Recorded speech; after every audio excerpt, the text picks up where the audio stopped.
রাধে রাধে, জয় গোবিন্দ। 2022 সালের 5 নভেম্বর হইতে আমাদের ভাগবত সঙ্গের শুভ সূচনা হয়।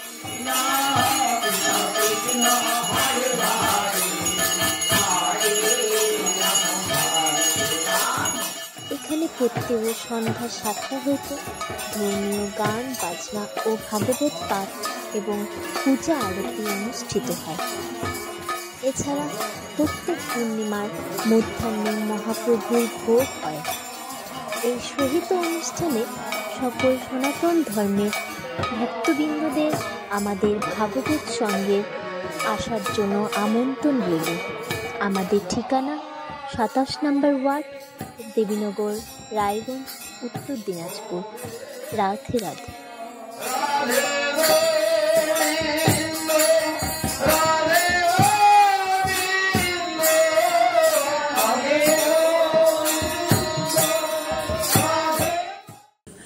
এইভাবে 7 দিন 7 রাত অনর্গল বৃষ্টি, এই বৃষ্টির হাত থেকে রক্ষা করলেন। কে রক্ষা করলেন?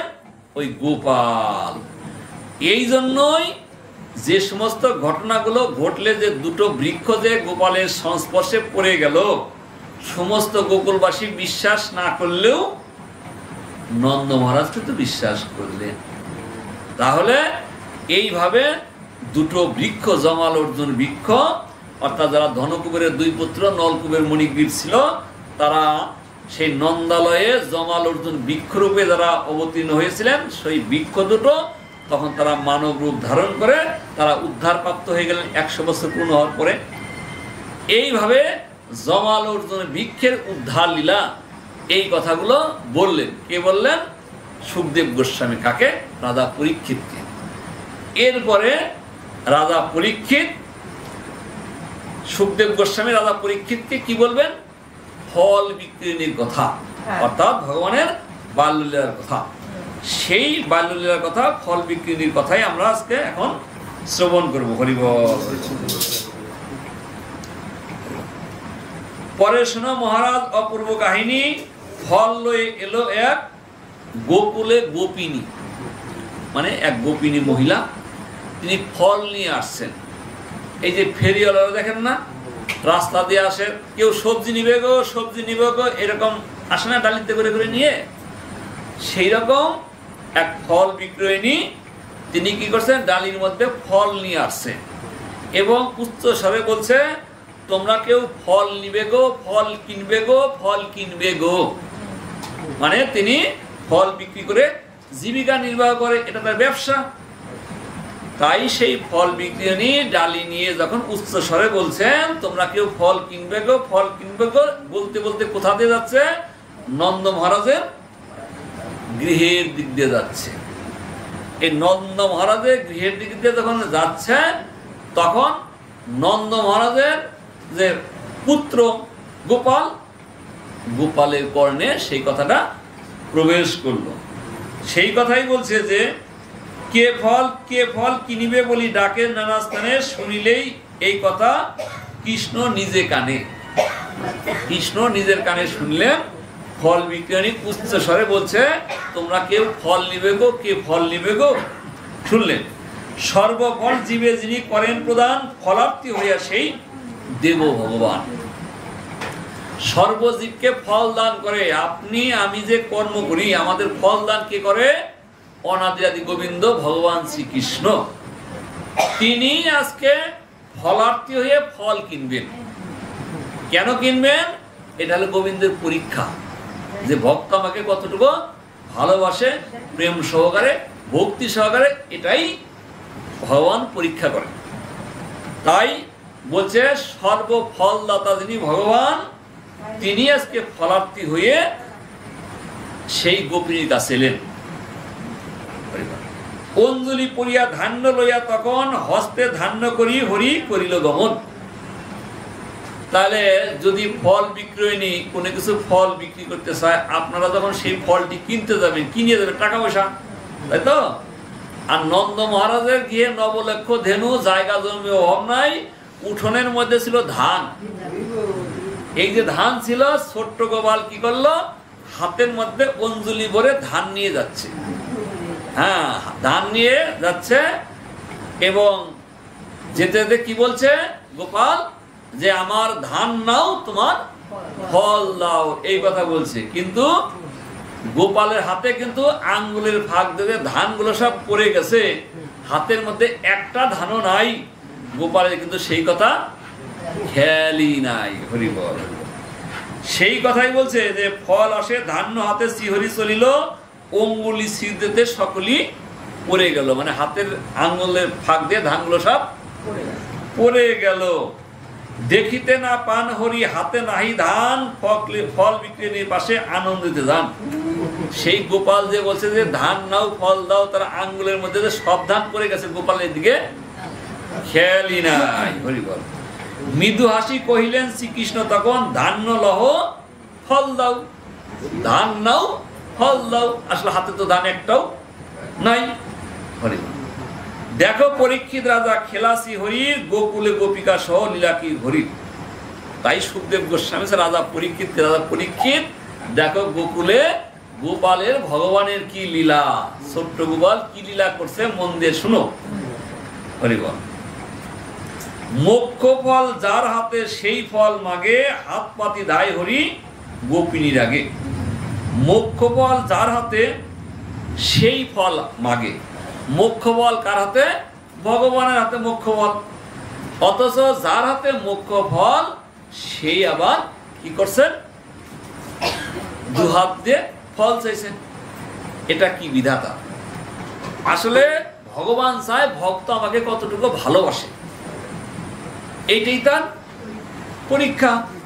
তাই আমরা যখন পড়াশোনা করছি না, তখন রবীন্দ্রনাথ ঠাকুরের একটা কবিতা ছিল, তো সেই কবিতা ছিল গীতাঞ্জলি কবিতা। এই কবিতাটার সাথে কথার সাথে এই ফল বিক্রির কাহিনীটি হুবহু মিলে যায়। কিরকম?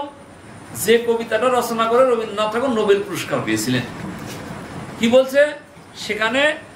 ভিখারি কি কাজ করে? সারাদিন ভিক্ষাবৃত্তি করে, ভিক্ষাবৃত্তি করে জীবিকা নির্বাহ করে। আর ভিক্ষাবৃত্তির জীবনটা তো খুব কঠিন। কেন কঠিন?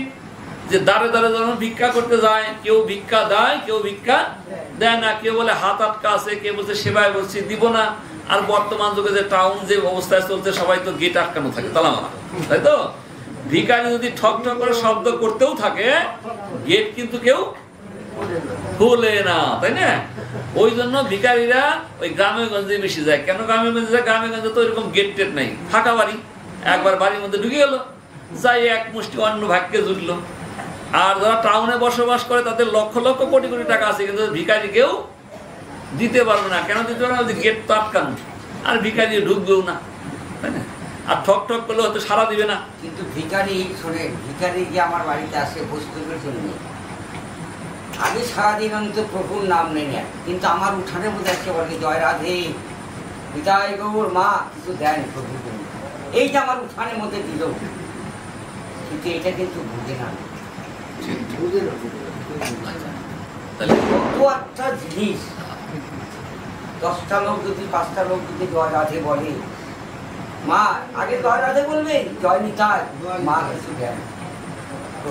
অর্থাৎ মহৎ ব্যক্তি, বৈষ্ণব ব্যক্তি, সাধু ব্যক্তি জগতে যারা যে ভ্রমণ করেন আপনার আমার মঙ্গলের জন্য, তাই না?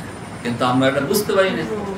যাই হোক, যেখানে আমরা ছিলাম সেখান থেকে তাহলে কি বললো? সেই ভিখারি ভিক্ষা করতে বেরিয়ে পড়ছে। তা অনেক দূরে দেখলো ভিখারি একটা স্বর্ণের রথ, মানে সোনার রথ। সেই স্বর্ণের রথের মধ্যে এক রাজা বসে আছে। ভিখারি মনে মনে ভাবছে, আমি তো সারাটা জীবন ভিক্ষা করছি, কত কষ্টের জীবন। সে স্বর্ণ রথের মধ্যে যে রাজা বসে আছে, আমি তার কাছে দুহাত তুলে চাইব, সেই রাজা আমাকে দুহাত ভরে সোনা দানা মানিমাণিক্য দিবে। রাজা বলে কথা, আমার আর জীবনে কোনোদিনও ভিক্ষা করতে হবে না। এইরকম ভিখারির খুব মনে আশা আকাঙ্ক্ষা, এইবার বোধহয় আমার ভিক্ষাবৃত্তি জীবন শেষ হয়ে যাচ্ছে। আশা করতে করতে ভিখারি আস্তে আস্তে ওই স্বর্ণের রথের দিকে আগাতে লাগলেন এবং সোনার রথটাও তার দিকেই আসতে লাগলো। আর ভিখারি তো হা করে দুই চোখ উপর দিকে তাকিয়ে রাজার দিকে তাকিয়ে আছে, এই বোধহয় আমাকে দিবে, এই বোধহয় রথ থেকে নামবে, নামলে আমাকে দিবে, আর দেরি হবে না। কত আশা আকাঙ্ক্ষা নিয়ে ভিখারি সামনের দিকে যখন এগোতে লাগলো, যখন একেবারে রথের কাছে এসে গেল, তখন দেখা গেল যে সোনার রথ থেকে রাজা রাজা নামলেন। যখন নামলেন, ভিখারি মনে হবে এইবার তো আমার কাজ হয়ে গেছে, এবার দিবে। কিন্তু বিপরীত কর্ম হয়ে গেল। কি বিপরীত কর্ম? রাজা নামলেন ঠিকই সোনার রথ থেকে, সোনা দানা মানি মানিক্য দেওয়ার পরিবর্তে ওই রাজাই ভিখারির কাছে হাত পাতলেন। কি সমস্যা? তাহলে ভিখারি মনে করছে আর আমার জীবনে ভিক্ষা করতে হবে না, রাজা অনেক টাকা পয়সা ধনু দিলে দিবে। কিন্তু হয়ে গেল বিপরীত। কি? রাজা নামলেন ঠিকই, কিন্তু সোনা দানা দেওয়ার পরিবর্তে ওই ভিখারির কাছে হাত তুললেন। ভিখারি মনে ভাবলেন তাহলে এই রাজা কি আমার চেয়েও ভিখারি নাকি? হ্যাঁ, আমি যে ভিখারি, আমার চেয়েও ভিখারি। আচ্ছা ঠিক আছে, মনের রাগে তাহলে আমি দিয়ে দিই কিছু। এখন তখন তো মনটা তো সরল নাই, মনে তো রাগ ভিখারি। হ্যাঁ, তাও কি করলো? 3 মুষ্টি তার ঝুলির মধ্যে 3 মুষ্টি চাল ছিল, 3 মুষ্টি, কিন্তু দিলেন না। দিলেন মাত্র 3টি তন্ডুল, মানে 3টি শস্যের দ্বারা 3টি চাল ওই রাজাকে দিলেন। রাজাকে দিলেন, রাজা তো চলে গেল। এবার ভিখারি আর বলছে আমি আর ভিক্ষা করতে বাইরে কোথায় যাবো না, আমি সোজা বাড়ি চলে যাবো। কারণ মনে একটা আঘাত পেলাম, অনেক টাকা পয়সা দিবে, দিল না, আমি আজকে ভিক্ষাই যাবো না, বাড়ি চলে যাবো। ভিখারি মনের দুঃখে বাড়ি ফিরছে, আর মনে মনে খুব দুঃখ পাচ্ছে। মনে করছিলাম টাকা পয়সা দিবে, আমার আর ভিক্ষা করতে হবে না, কিছুই দিল না, এই আমার সব ভিখারি। এরকম রাগ করতে করতে ভিখারি বাড়িতে চলে গেছে। এবার বাড়িতে আসার পরে দেখা গেল ওই ভিক্ষার ঝুলিতে বাড়িতে মেজে আছে না, মেজের মধ্যে ঢেল দিয়ে ছুঁড়ে ফেলে দিচ্ছে। মনের দুঃখের আগে গোটা ঘরটা চাল চাল হয়ে গেছে। সেখানে সমস্ত চালের মধ্যে 3টা হলো স্বর্ণের দলা। এখন বর্তমানে জানেন সোনার দাম কত? কত জানেন? গোটা বিশ্বে চমকে দিল যে মেয়ে বিয়ে দিব কি করে। কেন? 1,25,000 না 30,000 টাকা ভরি হয়ে গেছে সোনা। যে সোনা ছিল 70,000 টাকা 72,000 টাকা ভরি, বাড়তে বাড়তে 1,25,000-30,000 টাকা। কি করে মেয়ে বিয়ে দিবেন, তাই না? তাহলে 3টা স্বর্ণের দোলা, একটা স্বর্ণের দোলা যদি 5 ভরি সোনা হয়, তাহলে 15 ভরি সোনা। ওরে বাবা, কত দাম, তাই না? কিন্তু এত সোনা দানা 3 দলা পাওয়ার পরে ভিখারিরা আক্ষেপ হয়ে গেল, হায় হায় আমি কি করলাম। মানুষের চাওয়া পাওয়ার তো শেষ নাই এই জগতে। হাই সেই মিশি চায় যারা যে ঘুরি ঘুরি রাজার হস্তকারের গাঙ্গালের ধনচুরি। 3টা স্বর্ণের দলা পেয়ে ভিখারির দুঃখ হয়ে গেল, হায় হায় আমি কি করলাম। তাহলে তো ওই স্বর্ণের রথের মধ্যে তো যাকে রাজা মনে করছেন ভগবান, তাই না? আমি কি ভুল করলাম? আমার তো ঝুলির মধ্যে 3 মুষ্টি তন্ডুল ছিল, 3 মুষ্টি আমি সব যদি দিয়ে দিতাম তাহলে আমার সব সোনা হয়ে যেত। কিন্তু আমি কেন তা করলাম না? আমি কেন 3টা শস্যের দানা দিলাম? এই ভুল আমি কেন করলাম? এই বলে হাউমা করে কাঁদতে লাগলেন। কে কাঁদতে লাগলেন? ওই ভিখারিনী। তাহলে এখানে রবীন্দ্রনাথ ঠাকুরের আধ্যাত্মিক ব্যাখ্যা হলো ভগবানকে ভালোবাসতে হলে সর্ব অন্তরকরণে ভালোবাসতে হবে। ওই ভিতরে কোনো গলদ রাখলে হবে না, তাই না? দেবীনগর বাজার থেকে ফল নিয়ে আসছি, 3টা ফল। একদিনে 3টা ফল দিব? গোবিন্দকে সেবা, কালকে আবার 3টা কিনতে হবে। কি করি? বলছে একটা ফল দিই, তাই না? আর 2টা থাকবে, কাল একটা দিব, পরশু একটা দিব, তাহলে আমার আর বাজার যেতে হবে না। তার মানে আমার সর্ব অন্তরকরণে গোবিন্দকে ভালোবাসা হলো না, তাই না? সে একটা ফল আনেন তাতে অসুবিধা নাই, একবারে মন সরল করে গোবিন্দকে দিয়ে দেন, না হলে একটা বাতাসাই দিয়ে দেন। যা দেন ভিতরে যেন গলদ থাকে না, তাই না? দ্বারে ভিখারি আসছে, জানা জানা ভগবানও তো ভিখারি রূপে আসে, দ্বারে ভিখারি আসছে, 1 টাকা দিব না কি মনে করে? পকেটে তো 10 টাকা আছে, ভিখারি তো 10 টাকা দিব কেন? 1 টাকাই দিয়ে, তাই না?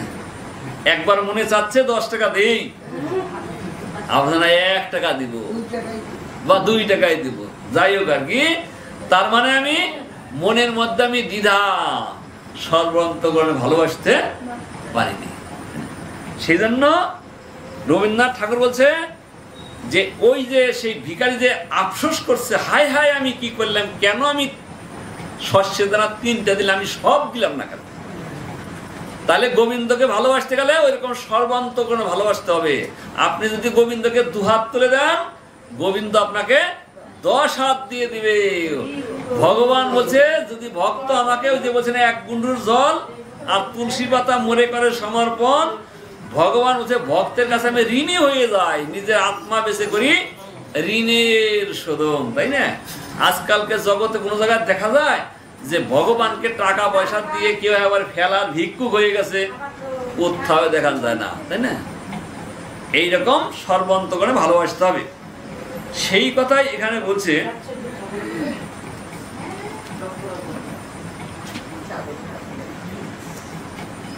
হরিবল হরিবল। ফল বিক্রি তবে করে দর্শন, ধান্য নাই শূন্য হস্ত অতি শোভন। কমল জিনিয়া কর অতি সুকমল, রক্ত কোকোনট সম দেখে করতল। তখন সেই ভিখারিনী দেখলেন যে এই ছোট্ট শিশুটার হাতে তো ধান নাই, কিন্তু হাতটা তো দেখছি হ্যাঁ হ্যাঁ খলালি, দেখলেন যে হাতে তো ধান নাই গোপালের, কিন্তু হাতটা যে সুন্দর।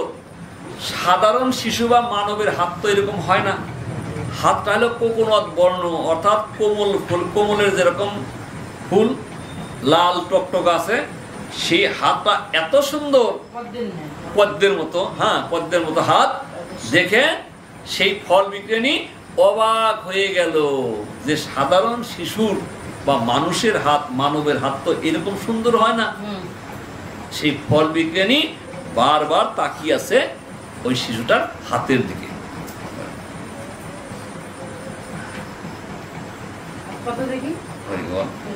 ফল বিক্রেনী মনে চিন্তিল তখন, মানবের হস্ত হেন না হবে কখন। ভক্ত সম্পদ হরি দেখনু নয়নে, কোন ভাগ্যবতী গর্ব ধরিল নন্দনে। ফল বিক্রেনী মনে মনে ভাবছে এইরকম সন্তান, এরকম শিশু যে মা তার গর্ভে ধারণ করছেন, তার মাতৃজনমটাই সার্থক, কারণ এ তো স্বয়ং ভগবান। তাহলে এইরকম আপনারাও তো আছেন, তাহলে সেই ভগবানকে যিনি মায়ের গর্ভে ধারণ করতে পারেন, সেই মাকে যেই সে মা, সেই জন্য যশোদাকে বলা হয় পুণ্যবতী। সকলকেই পুণ্যবতী বলা হয় না, সেই যশোদাকেই পুণ্যবতী বলা হয়। কেন? অনন্ত কোটি বিশ্বব্রহ্মাণ্ডের মালিক স্বয়ং ভগবান লীলা করার জন্য তার মাধ্যমে জগতে অবতীর্ণ হয়েছেন। ভগবান তো জন্ম হয় না, অবতীর্ণ হন। নারী জন্ম ধন্য তার জঠরে ধরিল, কোন পুণ্যবতী গৃহ উজ্জ্বল করিল। যে মা এরকম সন্তানকে গর্ভে ধারণ করেছে, তার নারী জন্মটাই সার্থক। শাস্ত্রে বলছে নারী জন্মের সার্থকতা কখন? কোন নারী কি যদি একজন কৃষ্ণ ভক্ত সন্তানকে পৃথিবীতে আনতে পারে, তবেই সেই নারী জন্ম বা মাতৃ জন্মের সার্থকতা। তাই এই ফল বিক্রেতা বলছে কোন ভাগ্যবতী এইরকম সন্তানকে গর্ভে ধারণ করছে, তার নারী জন্মটাই সার্থক। এত বলি প্রেমানন্দে ভাসে আখি নিরে, যতনে লইয়া কোলে করে ধীরে ধীরে। ওই পুত্ররা দর্শন করে ফল বিক্রেতা আর চোখের জল রাখতে পারতেছে না, মনে মনে ভাবছে এইরকম পুত্র যদি আমি গর্ভে ধারণ করতে পারতাম, তাহলে আমার নারী জন্মটা সার্থক হতো। তাই কাছে যখন পেয়েছি, অন্তত পক্ষে আমি তাকে স্পর্শ করে কোলে নিয়ে আমার জন্মটাকে সার্থক করি। তখন সেই ফল বিক্রি হয়নি, সেই গোপালকে বা শিশুকে আসলে তো জানে না ভগবান, তো যাই হোক তাকে আদর করে কোলে নিলেন। তাই কোলে নিয়ে চুম্বন খাচ্ছেন, আদর করছেন। মা যেরকম সন্তানকে আদর করে, স্নেহ করে, ভালোবাসেন, ফল বিক্রি নিয়ে সেই রকম সেই ছোট্ট শিশুটাকে আদর করছেন, ভালোবাসেন। এবং বলছেন কি, যত ইচ্ছা তত ফল তুমি বাপ খাও, নাচিয়া নাচিয়া মোর সম্মুখে বেরাও। ডালি ভর্তি ফল আছে, মনের আনন্দে ফল আলী বলছে কি, যত পারো তুমি সমস্ত ফল খাও, আমার সামনে নেচে নেচে আনন্দে বেরাও। এবার চিন্তা করেন, ফল আলী কি এটা কি গাছের ফল? না, গাছের ফল তো কিনে আনছে ব্যবসা করার জন্য, তাই তো না? আপনি ধরেন 1000 টাকার ফল নিছেন, আপনি রাস্তায় কাউকে বলতে পারবেন যে সব ফল তুমি খেয়ে নাও? তো সংসার চলবে কি? ওটা তো কিনে আনছে। অথচ দেখেন ফল বিক্রি গরিব মানুষ, কিন্তু তার কোনো দ্বিধা নাই, বলছে তুমি যত পারো বাপ তুমি ফলগুলো খাও, কিন্তু আমার সামনে তুমি আনন্দে নৃত্য করো, তোমার ওই নৃত্যটাকে আমি দর্শন করে আমার জন্মটাকে আমি সার্থক করি। শ্রবণের সানন্দ তবে শ্রীনন্দ নন্দন, এক একে সব ফল করিল ভক্ষণ। এবার বলেন, এক ডালি ফল কিনে আনছে লাভ করবার জন্য, এখন ওই ছোট্ট ছেলে যদি এক এক করে সবগুলো ফল খেয়ে নেয়, আপনার সহ্য হবে? বলবেন আমার সংসারটা চলে গেল, লাভ করে সংসার চালাবো, আর এই ছেলে যদি সব খেয়ে নেয় তাহলে আমার সংসার চলবে কি করে? অথচ ফল বিক্রি মনে কোনো দুঃখ নাই যে শিশুটা একটি একটি করে যে ডালির সব ফল খেয়ে যাচ্ছে, তবুও তার মনে কোনো ফলালি মনে কোনো দুঃখ নাই, আর তবু আনন্দ। হরিবল, যত বড় ফল খাও। আর ভগবানের তো পরীক্ষা যে করে আমার আশ তারে করি সর্বনাশ। পরীক্ষা করে দেখি সব ফল খাই, তাইলে দেখি তবু আমাকে ভালো বাসে কিনে, ভিতরে কোনো কিঞ্চিত দ্বন্দ্ব হয় কিনা, তাই না? এটা ভগবানের পরীক্ষা, সব ফল খেয়ে নিল। শূন্য পাত্র হলো যাবে ফল বিক্রি নি, ঘরে যায় মনে মনে হয়ে আল্লাদিনী। মনে কোনো তাও দুঃখ নাই যে সব ফল ব্যবসা করার জন্য আর ছেলেটা সব ফল খেয়ে নিল, তাহলে আমার সংসার চলবে কি করে, এরকম মনে কোনো দুঃখ নাই। শূন্য ফল পাত্র চায় শিরে তুলিবারে, গুরু ভার সেই পাত্র তুলিতে না পারে। ওই যে ভগবানের পরীক্ষা। এইবার কি করছেন, ডালিটা খালি, এবার একটা কাপড় দিয়ে ডালিটা ঢেকে দিলেন, ঢেকে দিয়ে আস্তে আস্তে ডালিটা তুলতে লাগলেন। কিন্তু ডালিটা যত তুলে ততই ভারী লাগে, আস্তে আস্তে ভারী লাগে। যাই হোক, ফল বিক্রি মনে চিন্তিল, ফলহীন পাত্র ভার কিসের কারণ? এবার সন্দেহ হয়ে গেল ফল বিক্রি যে একটা ফলও তো নাই, কিন্তু ডালি এত ভালো লাগে কেন? এত ভাবে মনে মনে বিচার করিল, ফল পাত্র ঢাকা বস্ত্র খুলিয়া দেখিল। তখন সেই ফল বিক্রি যখন ডালিটা বাড়িতে নিয়ে এসলো, আস্তে আস্তে ডালিটা নামিয়ে যখন কাপড় দিয়ে ঢাকা ছিল, কাপড়টা তুলে দিল। এবার তুলে কি দেখলো, দেখে নানা রত্নপূর্ণ ফলের আধার, ফল বিক্রি তথা কইল বিচার। বাস, এবার যা তো করলো, এখন দেখা যায় ডালির মধ্যে সোনা দানা মানি মানি, কই যে বললাম তার এক ভরির দাম 1,30,000, তাহলে এক ডালি ভর্তি যদি সোনা থাকে, তাহলে বলেন তো দেখি, হ্যাঁ? তাহলে আপনাকে যদি এক ডালি সোনা দেওয়া যায়, তাহলে কি করবেন আপনি? ওরে বাবা, গোটা রায়গঞ্জটা আমি কিনে নেবো, কি করেন? হ্যাঁ হ্যাঁ, গোটা রায়গঞ্জটাই আমি কিনে নেবো, এরকম আনন্দ, তাই কিনা? আমার মতো মানুষ হলে তাই আনন্দ করতাম, তাই না? কিন্তু ফল বিক্রয়ণীর তাতে আনন্দ হলো না। হরি বল। বিস্ময় মানিয়া ভাবে ফল বিক্রয়ণী, শিশুরূপে বিরাজিত ভগবান ইনি। মনে ভাবলেন যাকে আমি শিশু মনে করছি, এ সাধারণ শিশু নাই, হলো ভগবান। তখন সেই ফল বিক্রয়ণী দুঃখ হয়ে গেল, এত সোনাদানা মানিক পেয়ে দুঃখ হয়ে গেল। ফল বিক্রয়ণী বলছে, তুমি কি আমাকে বিষয় দিয়ে ভোলাতে চাও? এই টাকা পয়সার বিষয়ের সাথে আমি চাই না। সুদামার চরিত্র আছে না, সুদামার চরিত্রের মতো।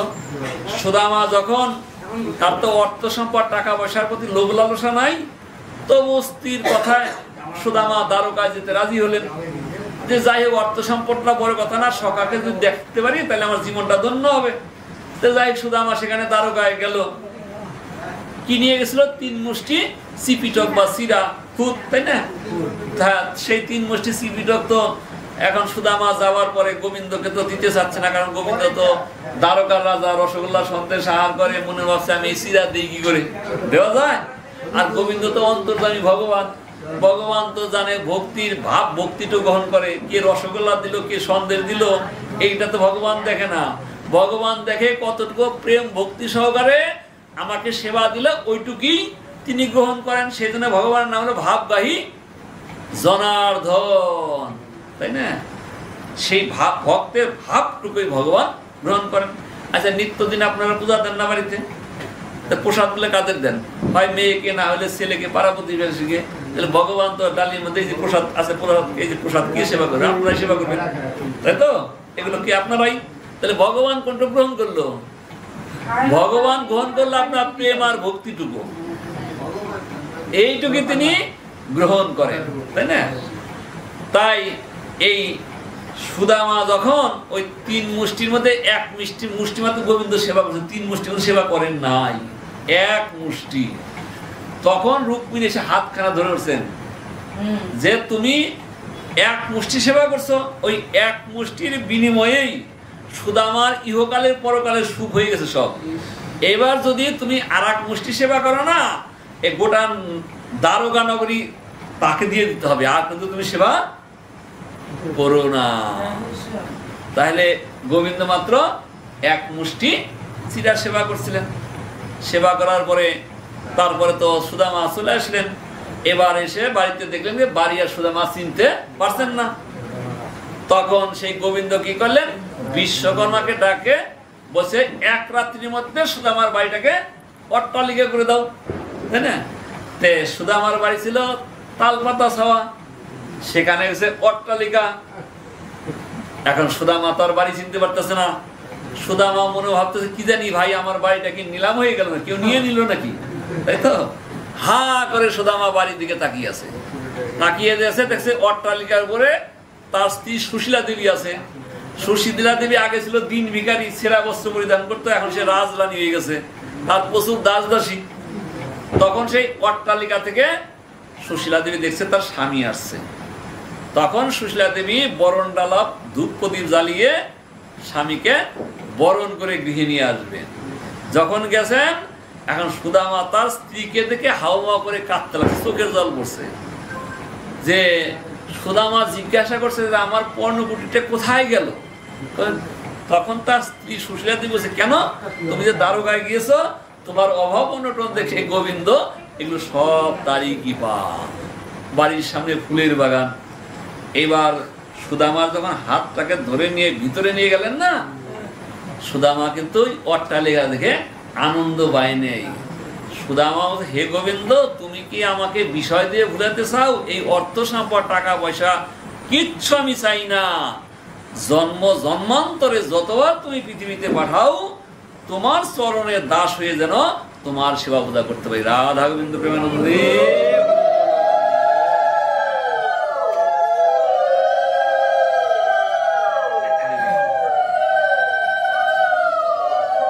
আজকে ফল বিক্রয়ণী সেই রকম এত ডালি ভর্তি সোনা দানা পেয়ে তার কিন্তু মনে আনন্দ নাই, দুঃখ প্রকাশ করছেন।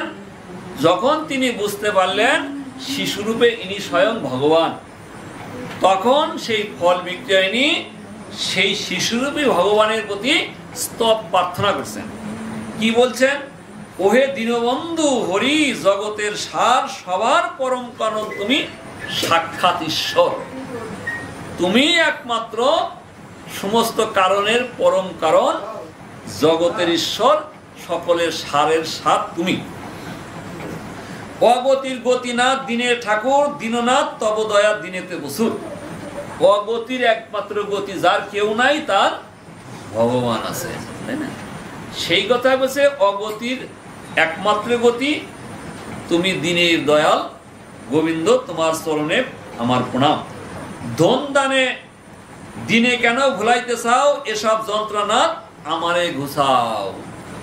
ওই যে সেই সুদামার কথাই বলছে যে টাকা পয়সা ধন দৌলত এগুলো দিয়ে তুমি কেন আমাকে ভুলাতে চাও, এগুলো আমি কিচ্ছু চাই না। এত বলি শ্রীহরি চরণে ধরিল মৃদু ভাষে, তবে কৃষ্ণ তাহাকে কহিল, যাও ঘরে লয়ে তুমি সকল রতন, রতন পাইবে অন্তিমে তুমি আমার চরণ। এই যে সেই যে ফল বিজ্ঞানের স্তব প্রার্থনা, আকুলতা ব্যাকুলতা চোখের জল, তখন গোবিন্দ আর স্থির থাকতে পারলেন না। ভক্তের ভক্তিতে ভগবান বশীভূত। তাই এই ফল বিক্রয়ীদের আকুল আবেদন, দৈন্যতা, চোখের জল দেখে ভগবান কি করলেন? শিশুরূপেই তাকে দেখা দিলেন। দেখা দিয়ে বলছে যে তুমি সবকিছু ঘরে থাকো, আমার তপস্যা করো, প্রার্থনা করো, অন্তিমে তুমি অবশ্যই আমার চরণ প্রাপ্ত হবে। হরি বল, জয় নিতাই গৌর, হরি বল, হরি বল। এত কহি হরি তার মাথে পদে দিল, ফল বিক্রয়ী তবে ঘরে তো চলিল। এই বলে সেই শিশু ফল বিক্রয়িনীর মাথায় তার চরণ রাখলেন এবং সেই ফল বিক্রয়িনী তিনি এই বিশ্ব ব্রহ্মাণ্ড থেকে তিনি উদ্ধার প্রাপ্ত হয়ে অন্তিমে তিনি ভগবত ধাম প্রাপ্ত হলেন। ফল বিক্রয়িনী আর পৃথিবীতে বারবার আসতে হলো না। হরি বল, হরি বল। তাহলে আমরা পাঠে এখানে বিশ্রাম রাখি। হ্যাঁ, হরি বল। বারবার না আসলে ভালো, বারবার না আসলে ভালো। পৃথিবীতে না আসাই তো ভালো। কেন ভালো? কই থাকবো? ওই যে জগৎ দুইটা তো, এটা হলো প্রাকৃত জগৎ, ওইটা হলো অপ্রাকৃত জগৎ। এটা মর্তধাম, গোলকধাম, দেবধাম, বৈকুণ্ঠ নিত্য গোলকধাম। সেখানে ভগবান বিরাজমান। তো সেই ভগবানকে কেন্দ্র করে যদি থাকা যায়, সেখানে শুধু অনাবিল আনন্দ, সেখানে দুঃখ নাই, কষ্ট নাই, জ্বালা নাই, যন্ত্রণা নাই। আমাদের কিতাব জ্বালা ভোগ করছি, সেখানে এরকম কিতাব জ্বালা নাই, শুধু আনন্দ আর আনন্দ। ওই জায়গায় যাওয়ার জন্যই তো এত সাধন বদন ভাগবত বাস্তবন করা, সব কিছুই হলো ওই গোলকে গোবিন্দের চরণ প্রাপ্ত হওয়ার জন্য, এই সংসার বন্ধন থেকে মুক্ত হওয়ার জন্য। সংসারের আনন্দ পাওয়ার জন্য তো গোবিন্দ নিজেই আসছিল।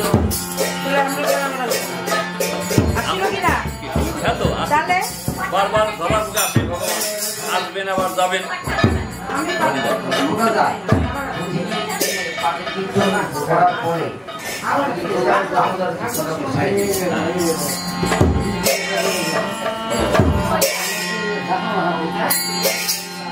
তাহলে আমরা এখন পাঠের বিশ্রাম। যাই হোক, আজকে যে আমরা পাঠ শ্রবণ করলাম, কি জানো আপনার মা না দাদার নাম কি জানো? মার নাম ছিল শেফালি সরকার। শেফালি সরকার, তাই তো? তার উদ্দেশ্যে আজকে কিছু আপনি, যাই হোক, হ্যাঁ যাই হোক, শেফালি সরকার, শেফালি সরকার তিনি পরলোকগত। তার আত্মার শান্তি কামনার জন্য এবং সেই আত্মা যেন এই মর্তধাম, দেবধাম, বৈকুণ্ঠধাম, নিত্য গোলকধামে গোবিন্দের চরণ প্রাপ্ত হয়, তার কল্যাণ কামনা করে আমরা 3 বার মহামন্ত্র বলবো। সকলেই বলেন, হরে কৃষ্ণ হরে কৃষ্ণ কৃষ্ণ কৃষ্ণ হরে হরে, হরে রাম রাম রাম হরে হরে, হরে কৃষ্ণ কৃষ্ণ কৃষ্ণ হরে হরে, হরে রাম রাম রাম হরে হরে, হরে কৃষ্ণ কৃষ্ণ কৃষ্ণ হরে হরে, হরে রাম রাম রাম হরে হরে।